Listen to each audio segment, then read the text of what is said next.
I want to take a moment to talk about collective punishment. And I'm going to frame this using the recent coverage of 2 terrorist attacks. One was perpetrated by a black Muslim extremist in London,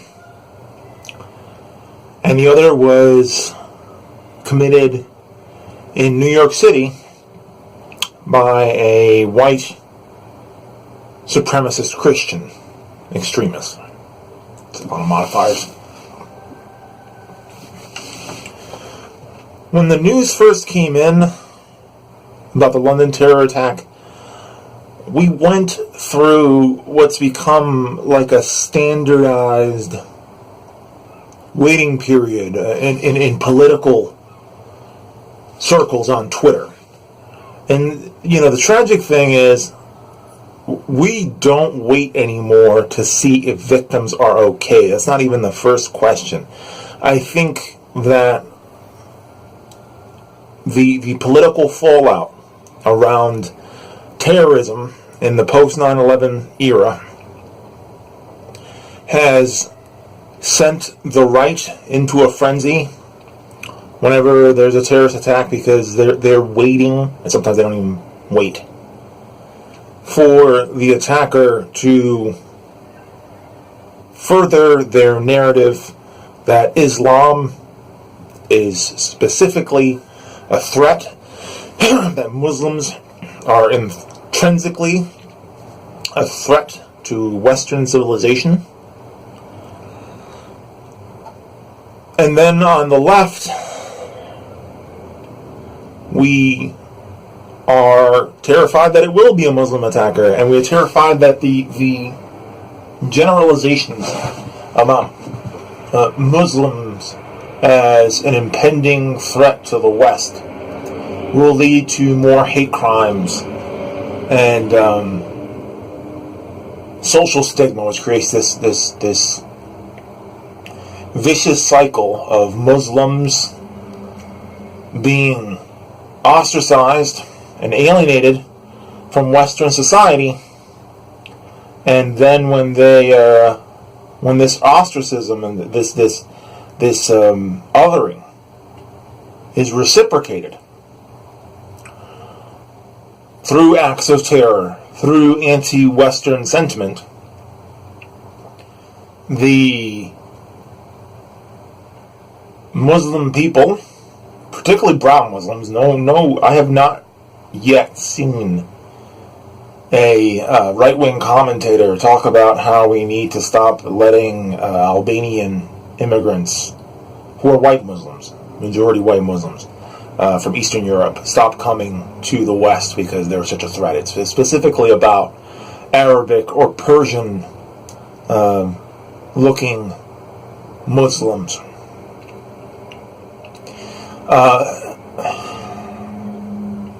This kind of collective punishment doesn't seem to apply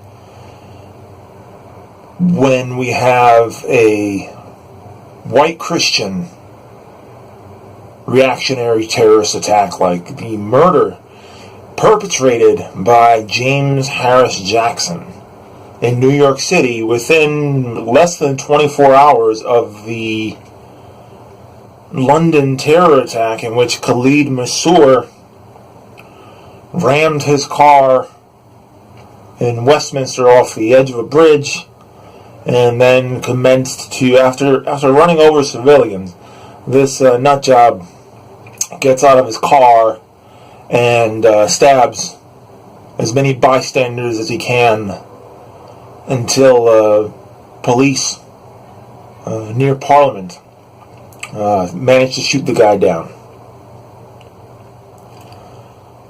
The narratives that came out of the first terror attack in London was, this is another brick in the wall of Muslim savagery. they're coming here and they're coming to kill. And when that narrative faltered, when it was proven that the attacker in England was in fact a homegrown, domestic terrorist, this guy was a convert to Islam and a criminal. This wasn't a guy who was radicalized by ISIS, even though ISIS decided to take credit for the terror attack. We don't have evidence that ISIS was in contact at all with the guy. They're just willing to take the free press. A win's a win to these guys, these Islamo-fascists. So, Khalid Massour was not classified as anything but a terrorist from the second that people saw his brown skin. And then, from the second people thought Islam, it was a terrorist attack. There's no lone wolf Muslim murderers. They don't even stop at hate crime. People don't even pit stop at hate crime before they jump to Islamic terrorism. Because obviously, if it's a Muslim guy who lost his mind, he obviously is acting on behalf of, the mainstream of the Muslim population, according to, very reactionary media narratives. So we had a murder in New York where a white supremacist was doing a dry run. We found out now that it was a dry run for a mass murder. He came to kill black men. He was staging, James Harris Jackson was staging a mass murder of black men, and he stalked several victims with a weird samurai sword. And he landed on a elderly gentleman who, made a living as a bottle recycler, and stabbed him, wounding him mortally. The victim's name was Timothy Kaufman. There was one victim in this case. And I noticed that as conversations about the second case started, almost exclusively on the very, very far left.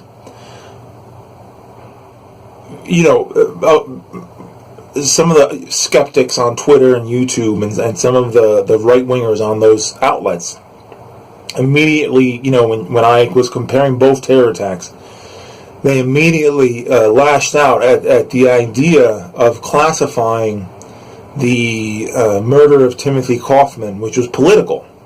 It was a white supremacist, a radicalized white supremacist who wanted to make a political statement about white supremacy by killing his victim and staging an even bigger terrorist attack. I was immediately scolded for daring to apply collective blame to the white supremacist movement. That not every white man who goes off and is a white supremacist is like a proof that we need to now start engaging in the same hysterics towards the white community, the right wing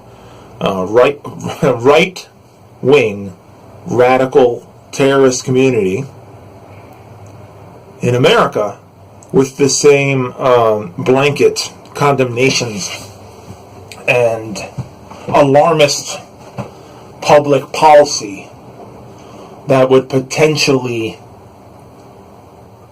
ostracize and alienate men in the white community. I think that this has a lot of relation to white default. I mean, the first responses that I got were, the stabbing of Timothy Kaufman is a crime and perhaps a hate crime, but not terrorism. Again, the lone wolf thing. When a white man does wrong, he does it all by himself. When a black man does wrong, when a Mexican American does wrong, when an immigrant does wrong, every single person in that group is vilified, terrorized, and punished. This has a lot to do with cultural defaults around the white race and European ancestry in the Western world.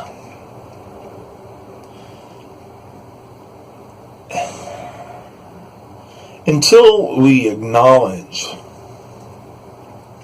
that